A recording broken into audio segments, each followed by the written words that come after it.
Assalamualaikum warahmatullahi wabarakatuh. Yang saya hormatin dosen pembimbing dasar manajemen bisnis dan teman-teman yang saya banggakan. Halo semua, kita dari kelompok 10 izin mempresentasikan materi kita. Tapi sebelum kita mempresentasikan, kita ada pantun dulu nih. Jangan lupa bilang cakep ya.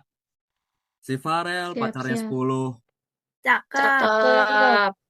kuliahnya di BSI. Cakep. Kita dari kelompok 10 izinkan kami presentasi.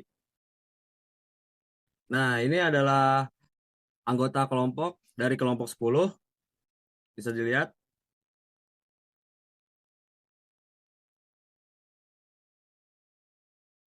Nah, saya Randi Alvantino dengan NIM 6425199 izin mempresentasikan latar belakang.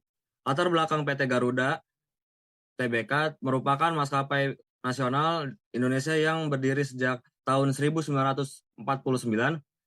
Sebagai perusahaan BUMN, Garuda memiliki peran strategis dalam menghubungkan wilayah Indonesia serta memperkuat citra bangsa di dunia internasional.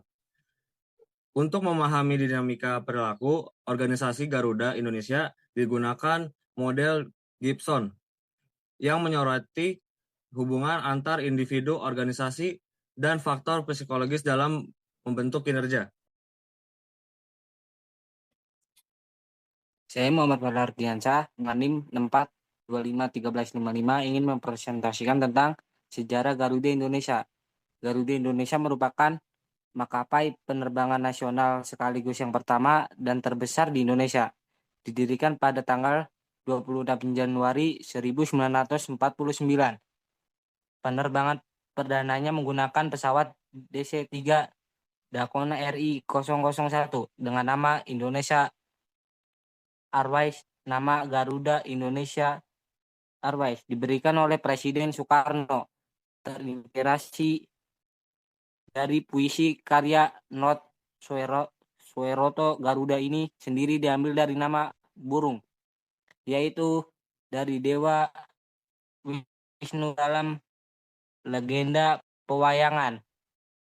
Tujuan menganalisis perilaku organisasi pada PT Garuda Indonesia Persero Tbk menggunakan model Gibson untuk memahami bagaimana faktor individu, organisasi, dan psikologis berpengaruh terhadap kinerja dan efektivitas kerja karyawan.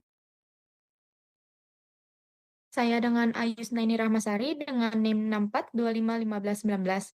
Selanjutnya ada identifikasi masalah. Poin-poin utama yang terdapat pada PT Garuda Indonesia itu ada beberapa poin permasalahan, di antaranya yang pertama, penurunan tingkat okupansi atau load factor hingga sekitar 20% pada rute domestik. Yang kedua, ada kenaikan biaya operasional akibat harga bahan bakar, aftur, dan biaya perawatan pesawat yang tinggi.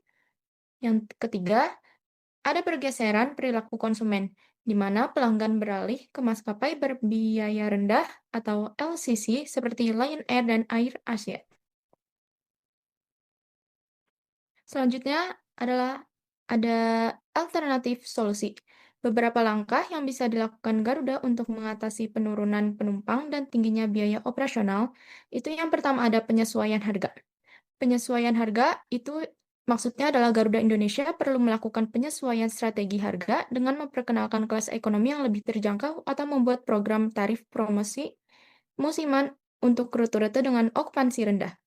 Yang kedua ada efisiensi operasional.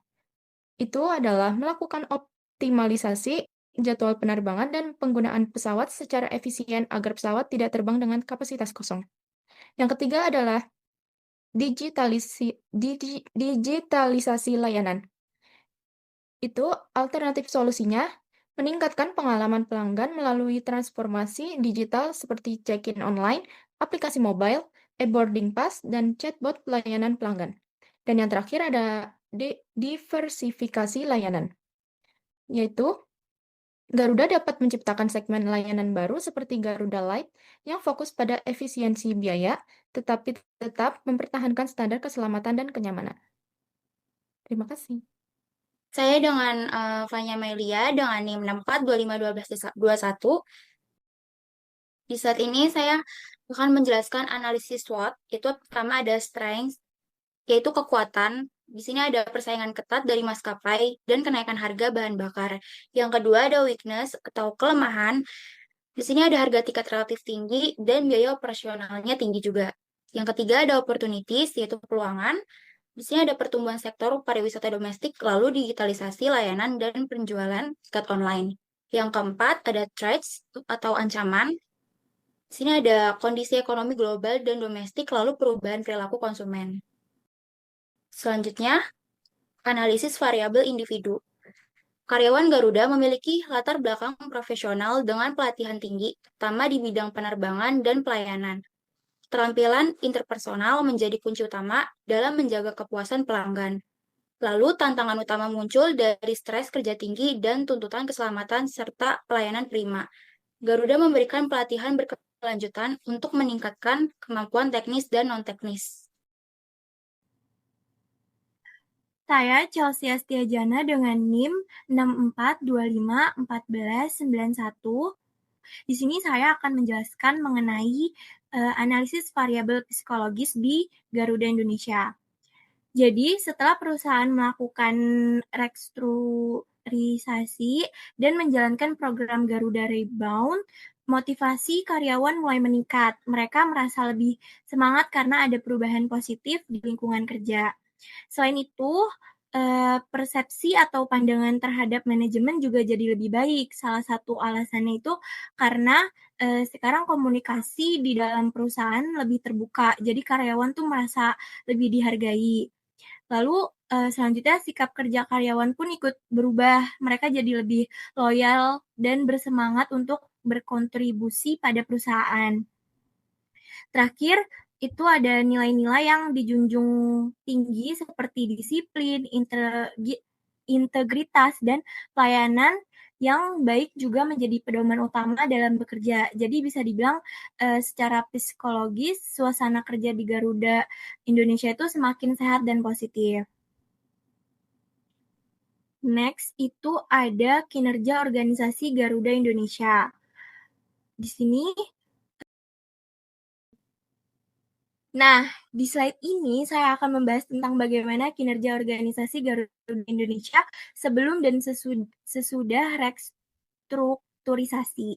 Jadi sebelum restrukturisasi, yaitu sekitar tahun 2019 sampai 2021, Garuda mengalami masa yang cukup berat. Waktu itu pandemi membuat jumlah penumpang turun drastis dan perusahaan juga terbebani dengan utang yang besar. Akibatnya Garuda mengalami kerugian yang cukup signifikan. Lalu, setelah dilakukan restrukturisasi mulai tahun 2022 sampai sekarang 2025, kondisi perusahaan mulai membaik. Keuntungan atau profit sudah mulai pulih dan tingkat kepuasan pelanggan juga meningkat karena perbaikan dalam layanan. Selain itu, Garuda juga menjalankan berbagai program efisiensi, digitalisasi, dan peningkatan layanan yang menjadi kunci utama dalam memperbaiki kinerja perusahaan.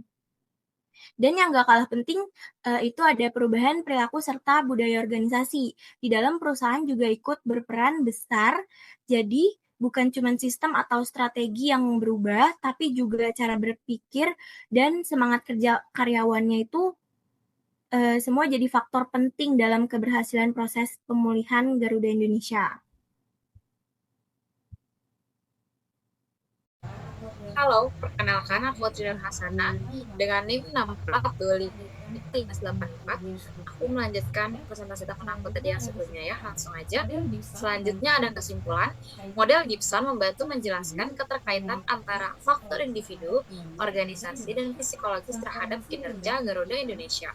Transformasi Garuda membuktikan bahwa perubahan perilaku dan budaya kerja dapat meningkatkan efektivitas organisasi. Keberhasilan restrukturisasi tidak hanya bergantung pada strategi bisnis, tetapi juga pada pengelolaan sumber daya manusia yang adaptif. Selanjutnya ada saran dan penutup. Yang pertama ada meningkatkan pelatihan dan pengembangan karyawan pengakuan secara berkelanjutan. Yang kedua, ada menyempurnakan sistem penghargaan berbasis kinerja yang transparan dan adil. Yang ketiga, ada memperkuat komunikasi internal untuk membangun kepercayaan dan semangat kerja. Dan yang terakhir, ada fokus pada kesejahteraan karyawan sebagai bagian dari strategi peningkatan kinerja organisasi. Sekian dari kami. Terima kasih.